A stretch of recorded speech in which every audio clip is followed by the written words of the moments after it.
Hi everybody and welcome to this week's podcast with me, Gail. And today I'm really delighted because I'm here with my husband and we've wanted to do a podcast together for quite a while now. So here we are today to talk about what it's like to be 4 years alcohol-free, what it's like to be an alcohol-free couple, I suppose, an alcohol-free house, and lots of other things in between. So welcome, my husband. Thank you very much for having me on the show, Gail. It's a pleasure to be here. Feel a bit nervous, and it's a bit weird. Yeah, it's a bit weird. It is. So, we are both alcohol-free now for, just over 4 and a bit years? 4 and a bit years, yeah. 4 and a bit years. Before we get into like why you decided to stop, because I don't know if you know this, you probably do because I've talked about it before. My husband, you were the catalyst, weren't you, really, for me stopping drinking, because you stopped before I did. Yeah, it was basically getting too much. We'd been thinking about and discussed quitting alcohol for a few years before we actually did do it. But we always sort of found an excuse, and there was always a get out, if you like. We'll do it after, the people have been over because it's going to be stressful, or we'll do it after this bit of work which is going to be stressful. There was always a reason to keep putting it off. And because of that, I think the last 2 years or so kind of got, it sort of snowballed to a peak where you couldn't really carry on without something was going to happen, something had to give. And it was going to be, something as a result of drinking, like an event, or it was going to be a health scare or something along those lines. But something was coming and it was imminent. And I think that, we both sort of recognized the fact at the time that we had to do something about the drinking, because it was not going to end well if we didn't. No. And I made the decision that I was going to do it pretty much overnight. I just thought, right, that's it, it's too much, and I'm not going to drink anymore. And that was it. And obviously when I told you, it didn't come as any surprise, because we'd been talking about it for so long. Yeah. And we just did it. I did it a day before you cleared out the last beers from the fridge, and within 48 hours we were both alcohol free, and that was it. Yeah, sounds quite simple, and I suppose it was when it actually happened, because you were pretty clear, weren't you, when you got up that morning? You just said, oh, I'm not going to drink anymore. I was more like, what now, what's going on? But you're right, before you decided that you weren't going to drink anymore, things weren't great, I would say. No, it was... The problem with alcohol is it creeps up on you. You don't have any kind of sort of real control over it. If when you first start drinking, if within a week or so, if the effect that alcohol has over 30 years hit you within that first week, then you would never touch alcohol again. You just wouldn't do it. It's horrendous. That's true. And it creeps up a bit by bit, and you think that alcohol is an escape, and you think that you're enjoying yourself, and you think that it gives you a good time and it loosens you up and all the rest of it. But to be honest with you, it's a load of crap. That just is not the case. It is not good for you. It's a poison that you're putting into your body. It makes you do stupid things. It makes you say stupid things. It causes friction within your family life with your relatives and the kids, and with us, we had a few arguments. Yeah, we had massive arguments, and it was all fueled by alcohol, which is no good. And I think you need to take a step back and recognise what alcohol is actually doing to you, and make a decision on what you're going to do about it. Because I mean, I was an absolute beer monster. I mean, I used to drink a horrendous amount of alcohol, and I had done for years and years, ever since my teens. How much beer would you say you drank every day? Because it was every day, wasn't it? Yeah, I mean, when I first started drinking when I was a kid, I probably had, you know, a couple of beers at a family barbecue and all this kind of thing, and it sort of grew. And then when I turned 18, I didn't actually drink that much because I lived in a rural area, and the main focus for me was being able to drive. And that was like complete freedom for me, and I didn't want to risk that for anything. And obviously I didn't drink and drive at all. It's just something that I just never did as a youngster. But then you sort of settle down into family life, and you buy yourself a house and all the rest of it. You don't have to drive anymore, and you sit there in the night time and you're watching TV, and then the next thing you know, you've been down to the corner shop at the supermarket or whatever, and you've bought a 4-pack, and then that turns into an 8-pack, and then an 8-pack turns into a 12-pack, and then all of a sudden, you know, 10 years later, you're drinking 12, 15 cans of beer a day. And then when you come to Spain, because it's cheap and it's what everybody does. Yeah, absolutely. I mean, you know, and it's like water.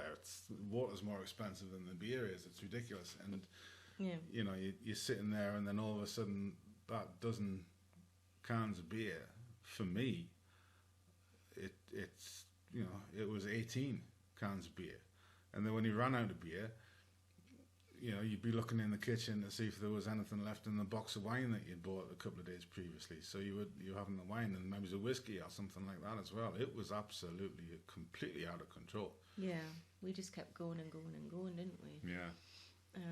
And yeah, it was boxes of wine that we bought, because obviously a bottle was not enough. We could easily get through 24 cans a day. Between us, yeah, no problem at all. Yeah. Especially, you know, if there was something on the TV. I mean, I'm a big rugby fan, and you'd watch the rugby on a Saturday afternoon, and you know, you'd start drinking at 1 o'clock for the build-up, and you wouldn't finish drinking until 10 o'clock, 11 o'clock that night. But the beer had already run out at 7 o'clock, so you were hitting the wine and then something else, because it was just, you know, it's one of those things that alcohol does. It's difficult to describe. You can't put it down. You know, when you're in the mood and you want to drink, and you're used to drinking, and you've accepted yourself as a drinker, and it just becomes part of normal life, then, you know, if you've been drinking all day and it comes to 7 o'clock at night and then you've ran out, alcohol says, no, hang on a minute, you need some more of me, because you're not allowed to stop now. You're not allowed to, and there's a message that gets sent to your brain, which sort of, it's a difficult one to explain. It's like a mini addiction within a very, very micro space of time. It does not let you give it up. You have to have more, even though you've had more than enough. Yeah. And, you know, in some cases you can hardly stand up, and you're sort of rolling into bed, and you still want more, because it's an addictive substance. Yeah, it's like there's no off switch, is there, when you get into that? No, not at all. That moment. So how, because we said at the beginning that we've talked about it and thought about not drinking, thought about quitting for a while. Can you just describe how you felt most mornings when you woke up when we'd had a drink the night before? Because you used to say, oh God, I can tell I've had a drink, or I think I overdid it last night, and that was getting more and more frequent, wasn't it? Yeah, it was. I mean, you know, the average Joe, if you go out and you have a few beers and all the rest of it, you can tell when you wake up the next morning that you've had a drink. And if you overdo it, completely overdo it, then you wake up with a rotten hangover, and you know you've had a drink. For me, I was such a seasoned drinker by the time I'd made the decision to quit. It was, I never really suffered from hangovers that much, but I had this constant feeling that I knew that I'd had a drink the day before, and that's because I had. You know, life wasn't, you know, wasn't normal. It wasn't, you know, I'd never woke up fresh and fit and healthy in the mornings and raring to go. I was always very lethargic because of the drinking that had been done the day before. Feeling crap. Yeah. And besides from the physical feeling, it was also, the first thing that popped into my mind was, how much did I have to drink last night? How many beers did I have? And I'd have to sit, lie in bed for a good 5 or 10 minutes and work it out in my head how much I'd had to drink. And not only that, but what had happened as well, what had been said, because, it had there been a fight, had there been an argument, had I shouted at the kids, had something been broken, had I gone completely mad about something, which is all fueled by alcohol. And then, you've got that anxiety thing happening, which is like, oh my God, what happened? Did anything happen? And then you would feel guilty because you would remember and you'd be like, oh shit, yeah, I said that, or, I shouldn't have done this, or, whatever it was. So there was a mixture of feelings, and that started to happen on a daily basis. Of course, at the time I was in my mid-40s, and, it starts to get to the point where, you're not young anymore like you were in your 20s, and you can wake up fresh and all the rest of it and have kind of a hangover and you'll be all right. You can still go to work when you're 22 years old, haven't had 10 beers the night before. When you're 45, you can't. It starts to take its toll. So yeah, a mixture of feelings, and that was becoming more and more of a regular occurrence. It was every morning. Yeah. Because, we don't have 9-to-5 jobs, haven't had for a while now. And, every day living in Spain is potentially a Saturday or a Sunday for us. There isn't any kind of Monday to Friday 9-to-5 job where you don't drink, or you make a decision, well, I'm not going to have as much to drink. In our position in Spain, self-employed, do what you want. You can drink however much you want and just whenever you want. So every night's a Saturday night when you're in that drinking mood. And unfortunately, we took advantage of that, and every night did become a Saturday night because there wasn't a single day during the week where we didn't have alcohol in the house. Yeah. I would get up in the mornings and I would look in the fridge. If I couldn't remember before I got to the kitchen, I would get up in the morning and look in the fridge and find out how many beers were left, so I could calculate how many beers that I drank the night before. And then the next calculation would be how many more beers I need to buy to make it up to a decent amount, so I'm not going to run out that day.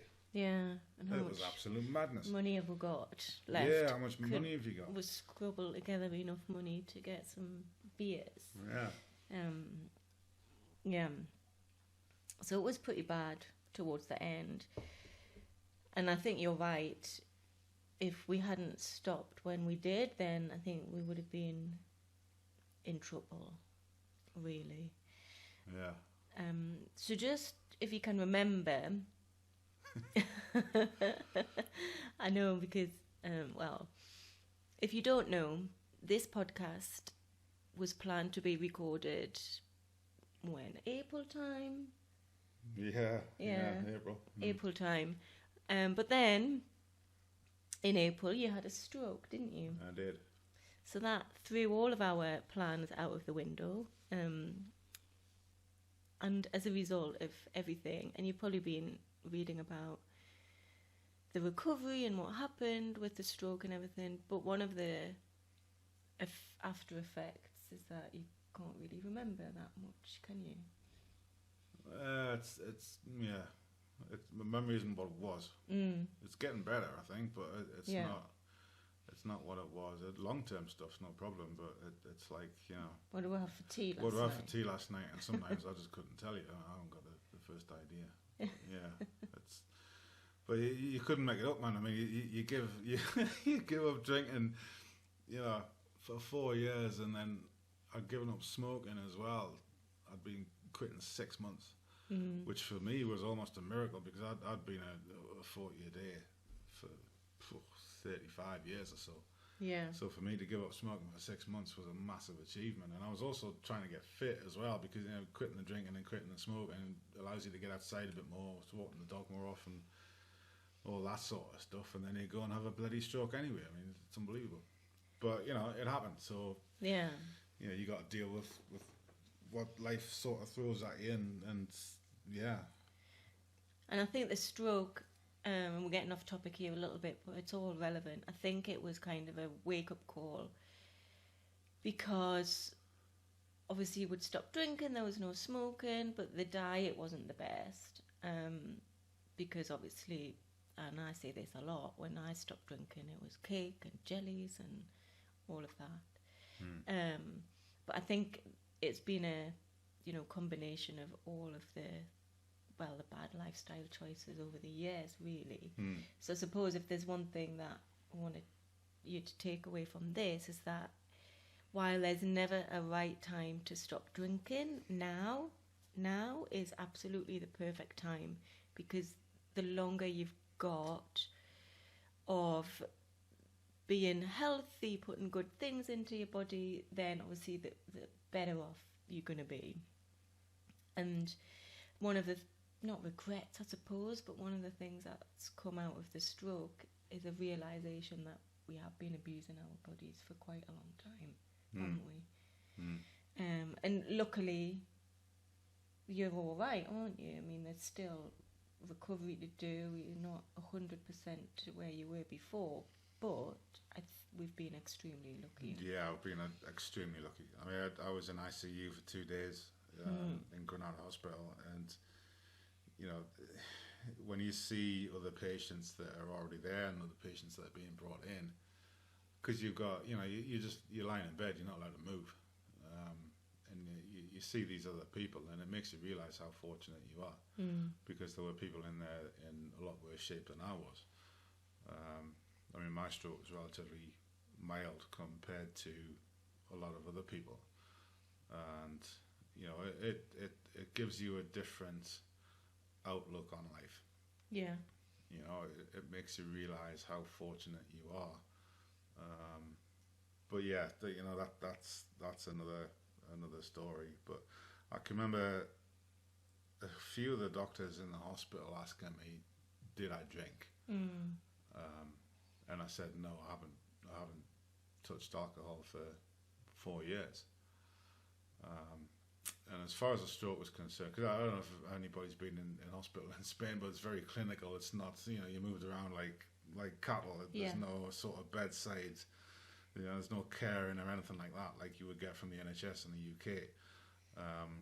And there was absolutely no recognition at all that I'd given up alcohol for 4 years. Nobody even said well done or anything. It was like, well, go on, it's a big achievement. But as far as the medical side, which is all their concern was, obviously, it was like, right, okay, how much did you drink? That was the next question. I'm not sure that everybody believed that I had given up alcohol for 4 years. Maybe it's because a big English guy living in Spain, you're going to be a bit of a beer monster, aren't you? That's the kind of the stereotype that people have sometimes. But yeah, it was how much did you drink? That was a big concern for them, even though it had been 4 years previous. They wanted to know how much I'd been drinking. So when it comes to healthcare, something like a stroke, it's not just one event that you go out and you get absolutely hammered and you have 24 beers and half a bottle of whiskey or whatever. That does not cause a stroke. No. What causes a stroke is a build-up of abuse, of alcohol abuse. It certainly doesn't help. And obviously, you've got the smoking thing and the bad diet and the lack of exercise. I mean, I was, looking back now, I was a prime candidate to have a stroke. But you don't think about that at the time. You don't, it's something that always happens to other people, because I've never been in the hospital at all. I haven't been to the dentist or anything for 40 odd years. I've been in Spain 18 years, and I've never been to see the local GP once. Not once. Yeah, remember when you cracked your ribs and the vet came around? Yeah. Ask the vet to sort you out. Yeah, but yeah, I mean, it's a combination of everything, but long-term alcohol consumption abuse is not good, and it's one of those things that catches up with you. Yeah. And it will kick you in the arse. No problem whatsoever, because when it's ready to do that, it will, and it'll do it in a big way. and it hits you like nothing ever has before. So if you're concerned, you see, this is one of the things towards the end. I was concerned about my drinking. I was worried about it, and I knew I was drinking too much. But it was one of those things. Again, alcohol's an addictive substance, and it become such a part of daily life. It was normal to be drinking every day. But it was strange because you're doing yourself harm, but you still do it. Yeah. I knew I was drinking too much, but I was still drinking. And I was beginning to feel a lot of guilt and a lot of worry. And one of those main worries was my health. And I thought, if anything happened to me, what would you do? What would you, what would life be like if I left you behind with the kids? And I thought, this is bloody stupid. Why am I drinking this amount for? This has to stop, otherwise something's going to happen. And something happened anyway. Yeah. But towards the end, thank God that we were alcohol free when it did happen. well, yeah, absolutely. I mean, I cannot possibly imagine being in hospital. I was in hospital for 11 days. And when you have a stroke, you have a massive amount to deal with. It's like, you've got your recovery, you've got, everything that's going to change in your life, like your diet. You've got, can you drive? You've got driving issues. That in itself is like, well, how am I going to go shopping? How am I going to go here? How am I going to go there? Everything changes. Your world is turned upside down.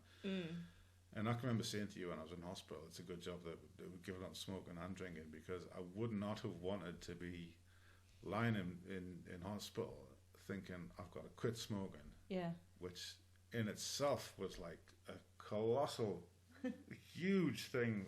I mean, I can't even begin to explain it. And quitting alcohol. Yeah. The fact that we'd already done that was kind of like a big lifestyle change that a lot of people have to do as a result of having a health scare like a stroke. The fact that we'd already done it made it a little bit easier, and it was two things, the drinking and the smoking, but particularly the drinking. It was one less thing to concern yourself about, because when I got home, I didn't have to worry about not whether like the beers and the wine and all the rest of it, and quitting drinking and moderating if that was going to be possible, and all this stuff that goes through your head on top of everything else. It was something that you just didn't need. So the fact that we'd already done it was a positive, definitely. Yeah, it's like I remember watching an interview with Connolly, who quit drinking a long time ago, and I remember him saying that he wanted to do it while it was still his own idea. Yeah. He didn't want to be one of those people who were like, oh, well, the doctor says I can't. Yeah. And after the stroke, definitely for me as well, it was one less thing, because I don't know how I would have coped with everything that I had to cope with had I been drinking at the same time, because they say that drinking is a way to cope, but I think it makes you less able to cope. So drinking doesn't make you cope with anything. It doesn't. It gives the illusion that it does, because it numbs the problems out, doesn't it? But they're still there the next day. So what was it? Well, we've just gone totally off topic there. What did I ask you before? Oh yeah, that day when you got up and you said, okay, that's it, I'm not drinking anymore. And probably the first couple of weeks or so, how was it? Was it easy? Was it hard? Did you struggle? Did you have cravings, withdrawal? Were you triggered? Can you remember? Yeah. Yeah, the first 3 days are the worst for me. The decision was made, and in my head, I knew that was it. There was no... I had to do it, and I didn't have any kind of plan in place. I didn't have any, I never thought about moderating or anything like that, because moderation just didn't work. I tried it once, I think, and it just was a complete waste of time for me personally. I think it is in general. Day 2, I can remember, was difficult, and day 3 I think was the worst, because I think by day 3 you're not kind of feeling any kind of effects from, a big drink that you've had earlier on in the week, because if you have a big drink, then it takes like 2 or 3 days to wear off anyway. Yeah. But the by the third day it was starting to get difficult. And then I would have said after a week or 10 days it started getting easier for me personally. And when you say it was difficult and day 3 was the worst, in what way? Was it physically? Were you having cravings? No, I didn't have any cravings at all. I mean, I drank. I had my first drink when I was about 8 years old, I think. And by the time I was a teenager, I was drinking quite a lot. And then by the time I was in my 20s, I was just a complete monster with it. So I was half expecting sort of withdrawal symptoms, physical withdrawal symptoms, but I didn't have any of that at all. It was quite strange. For me, it was more of a mental thing, and it was like a habit that I had to kick, but it was a habit very similar to smoking. It was something that I'd done all my life, and to remove that from your life is a big challenge. And when you've got no plan in place and you're just going cold turkey, and you've got to have a huge amount of determination to do it, and you have to make the decision, like I did, and just say, right, I'm not gonna drink anymore, and that was it. Like mindset more than anything mindset, else. absolutely mindset. But not, everybody's different. Not everybody can take that approach, because it doesn't work for some people. Some people it does, some people it doesn't. For me, it did, and the first couple of weeks were, you're in a situation where normally you would be drinking, and I wouldn't necessarily call them triggers for me either, but it was like, okay, well, for example, we're having a barbecue. You would always have a beer at a barbecue. Yeah. Without fail, always. And, because the beers weren't there, you then had to think about a substitute, and you had to think, well, okay, I've got to replace the beer with something else for this occasion, purely because of the fact you need something in your hand, you need something to drink because you're having a barbecue, and it's what you do. Yeah. It just didn't necessarily have to be beer. Yeah. And situations like that, it would get to a certain time of day. Fridays and weekends were slightly more difficult, because you would be used to going down to the shop and buying 2 crates of beer for the weekend, but now you weren't, and then it would kind of hit you like, oh, there's no beer in the fridge, there's nothing there, but I've given up, and that's okay, because I'm not drinking anymore. Yeah. So what did you do instead when you had like those moments where you realised, oh shit, there's no beer in the fridge, what am I going to do? I can't remember. No, we walked the dogs a lot, I remember. Yeah. And one thing we did was obviously tea. I think I'm quite famous now for the amount of tea that I drink, but can you remember we watched that Danish detective series? Yeah. For every night we sat and watched 2 or 3 episodes, and it was in Danish with subtitles, and we'd never be able to do that had we been drinking, because you can't see the telly after a few drinks. Yeah, it's funny actually, you mentioned the TV and stuff. Now we watch a film or a series, like a long running series or something like that, and you think you have never seen it before, but you have seen it before, but you just can't remember it because you were that bladdered at the time. You can't you can't remember what you were watching. So when you look at you watch a film 2 or 3 years later, and you think, have I seen this before? Or have I not? It's familiar, but I don't know it. So in that respect, quitting alcohol is really good, because all the DVDs that you've got, you can watch them again, and it's just like watching a brand new bunch of films. Yeah. And when would you say, I know that the decision was pretty clear cut for you when you got up that day and said, oh, I'm not drinking again. When would you say that it became like normal, like this is just something that I don't do anymore, and you felt comfortable with it? It wasn't so much something that you thought about? Because I don't remember you complaining or having any problems really about not drinking. No, well, I think normality kind of set in for me after about 3 weeks. Right. very, very early. Mm. Because I'd made the decision in my head, and that was it. And I just, the thing is as well, you have to approach it with the right kind of outlook as well, because if you concentrate on the fact that you're not drinking alcohol anymore, it'll drive you mad. Yeah. So you got to try and put that to the back of your mind. And what I did, one of the things that I did was concentrate on the positives and all the things that were happening because I wasn't drinking anymore. So, for instance, looking forward to what I wanted to do in the future, which you can say, okay, all the money that I would have been spending on alcohol, I'm going to put that to one side. I'm going to save it up, and I'm going to buy something, or I'm going to go somewhere with it, or I'm going to do a new challenge or whatever it is. Sort of think about the positives through not drinking. And being aware, having the awareness of how you feel on a daily basis as well. Because one of the things that happened to me during the first couple of weeks, maybe it was the first month, I would wake up, for example, not having had a drink for 3 weeks, 20 days, no alcohol whatsoever, not a drop. And I would still wake up with a hangover because my body was so used to waking up with a hangover.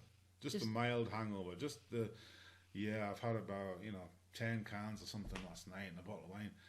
My body was so used to that even though I hadn't had a drink, I would still wake up feeling like that. But it would soon pass, and it would soon go, because the mindset has to be, I'm fit, I'm healthy, I'm going to go out, I'm going to walk the dogs, I'm going to get some fresh air, and you feel so much better for doing that. It might get you in the afternoon where you think, okay, normally I'd be drinking by now, I should be having a beer or whatever. But there are parts of the day, particularly the mornings, which you start to find enjoyable and you start to appreciate more.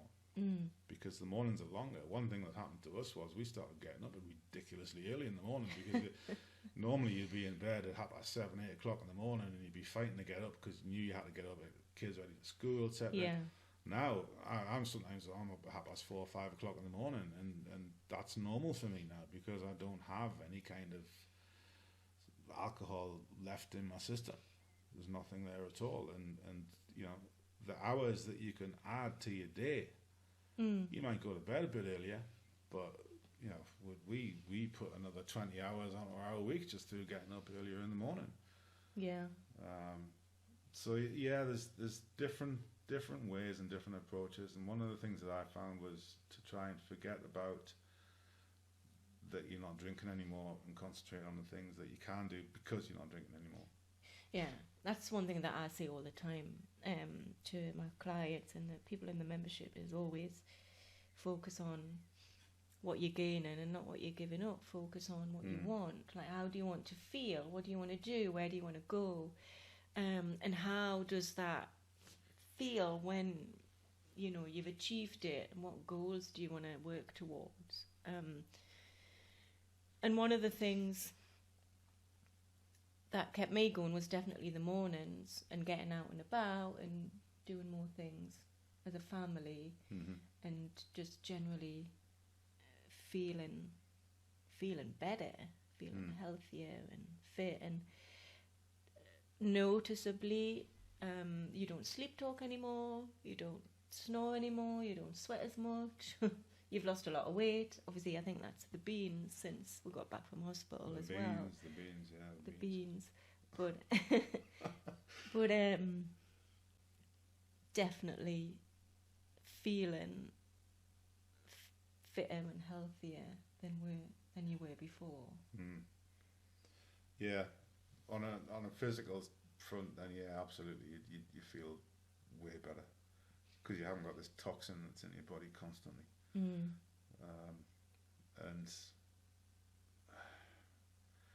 not having to worry anymore. Yeah. One of the things that left me relatively quickly was the worry that I was going to have some kind of big issue with my health, or that something was going to happen, or that there was going to be an alcohol-fueled incident waiting on the horizon. You know, it was a matter of time. None of that was there anymore. And that was a huge relief. That was a big weight off my shoulders, because it was like, well, if I'm not drinking, then I'm not going to have an alcohol-fueled incident. Anything, yeah. You know, I'm not going to say anything stupid and be a complete idiot. Because alcohol turns you into an idiot. It can do. You know. Yeah. So none of that was there, and that was a big relief. So, you know, from a headspace sort of perspective, it's good in that respect, because you're not feeling anxiety, you're not feeling the guilt, you don't have to worry, and you couple that with the health aspect and the physical side of it, because you do feel a hell of a lot better. You know, life starts to become good again. Yeah, it does. Without the weight and the toxicity of drinking. Yeah. We've had our fair share of crap to deal with since we stopped drinking. It hasn't all been sunshine and roses, but even so, I do think we're in a much better place now than where we were before we stopped drinking. And one of the things is that you had a goal, didn't you? Or a dream, I suppose, when you stopped drinking, that you wanted to get out and about, you wanted a 4x4, and you wanted to spend more time overlanding and things like that. And it had always been a dream, just something slightly out of reach. But now it is a reality. So how does that feel, to know that because you stopped drinking, you've been able to achieve one of your dreams?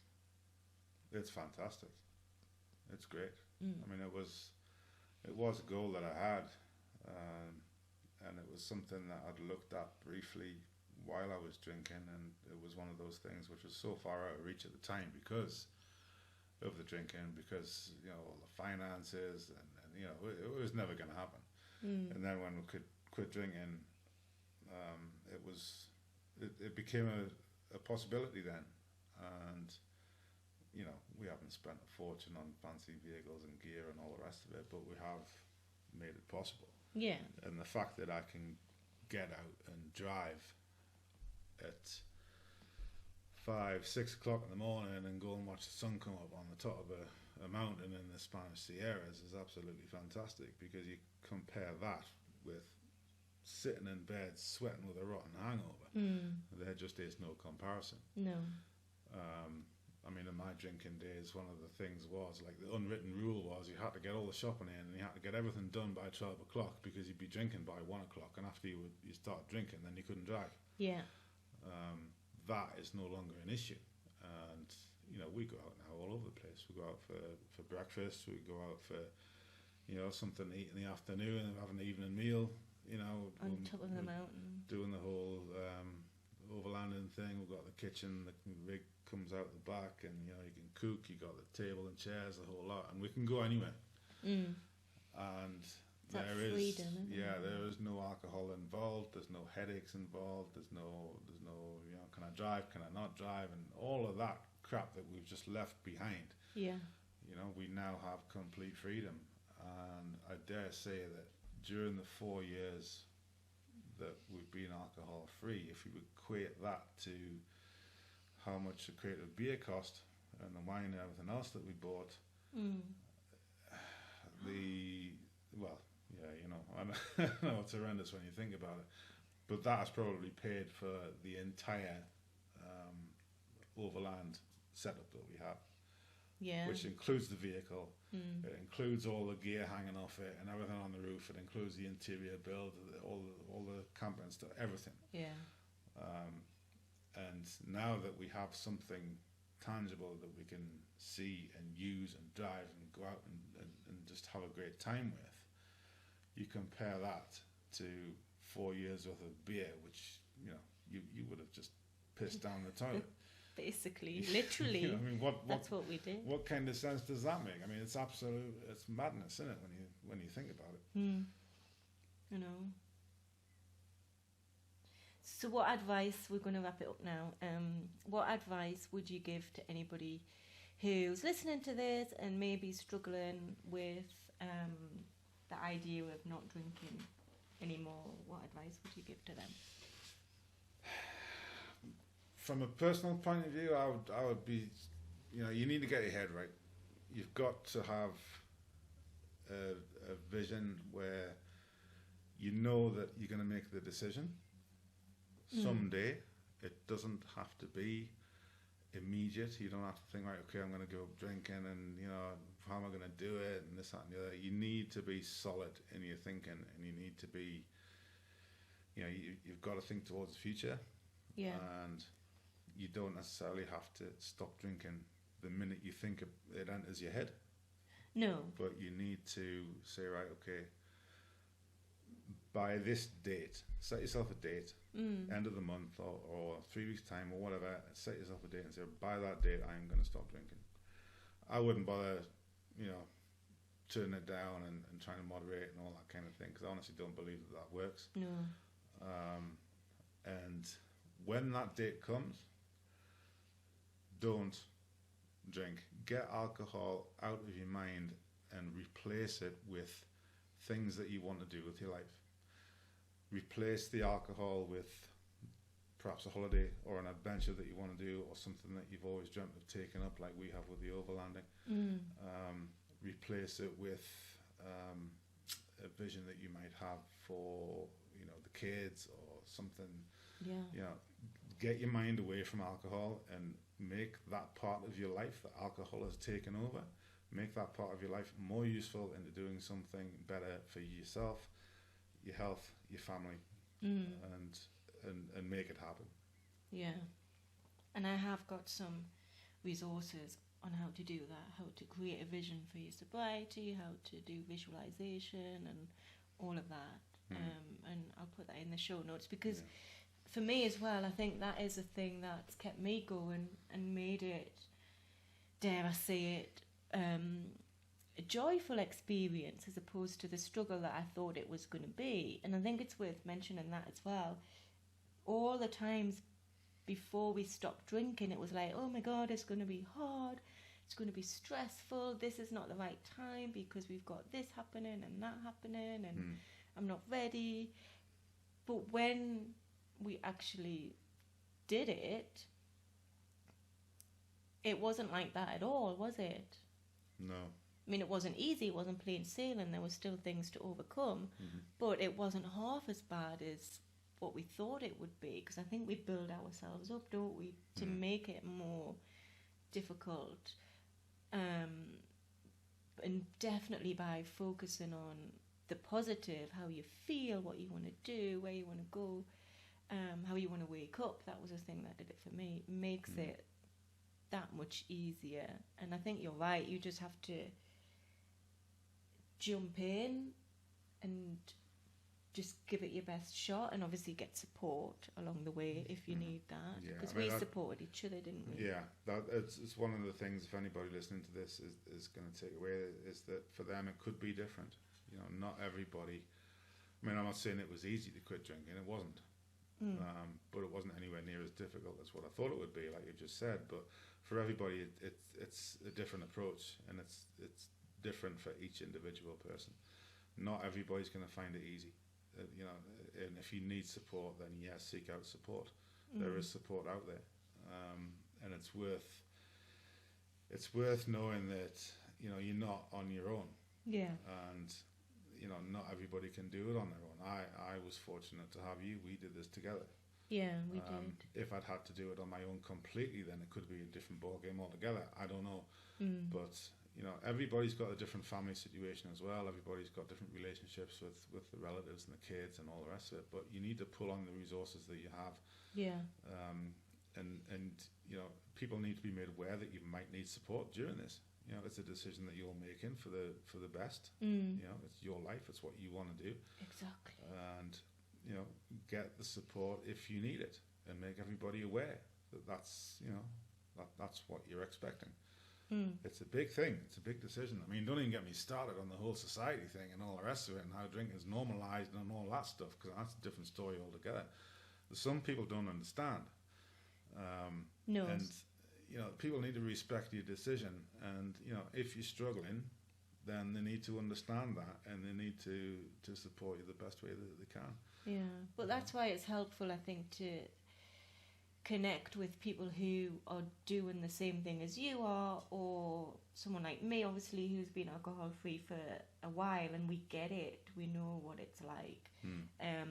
Because you can't get the same level of support from, I don't know, your mother-in-law. No, absolutely not. Who doesn't get it at all. You do need somebody who knows what you're going through. And for me, one thing that helped me a lot in the beginning was obviously having you there, not drinking, but I read a lot. I read so many quit lit books, as they're called.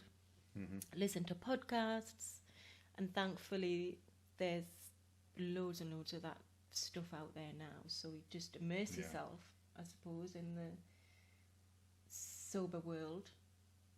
Yeah, absolutely.